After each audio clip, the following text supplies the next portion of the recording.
So yesterday I asked, where do you courageously have to face in yourself to really release yourself from these emotional blockages and the things you keep saying you're going to do, the things you want to follow, the things that you always enjoyed, but because of the domestic violence, situation or the emotional trauma, physical, mental, and chronic trauma, you stop that. You create a stump where now you're not doing the things that once brought you joy. Today's question on day 2 is, where do you courageously have to continuously show up? And what areas do you have to cut off and take inventory of to continuously have that courage for your everyday life? The moment in these uncomfortable spaces that I had to face within myself, that I had to set myself free from, that I really had to face, that I really had to understand, that I really had to grasp. In these low seasons, I learned new skills. I learned new understandings of myself. I took this time to really get back to my classes, my passion for studying, my art, my designs, my creativity, find that passion and drive I've always had growing up for my art, designs, and creativity.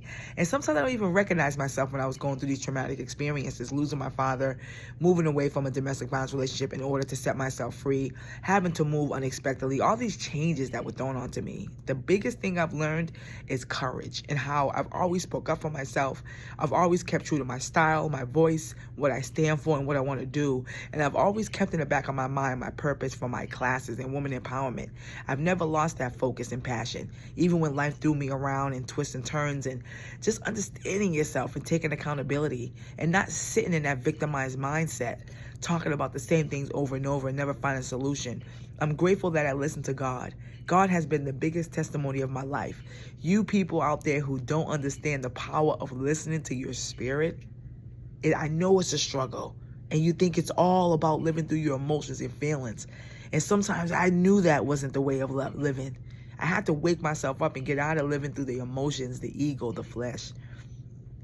And it's amazing. Because when God really shows you the signs and messages you need to elevate, to not talk to that person, to not go to that place, to not go to that store, to walk over there, to not do this, you need to listen. The moment I listened to my spirit, the moment I realized I was winning, I started seeing the signs of how to courageously get back to my passion for my fashion, my art designs, my career, my creativity. I started seeing the signs of what I need to do to get that joy back that I've always had in my life for reading and studying. And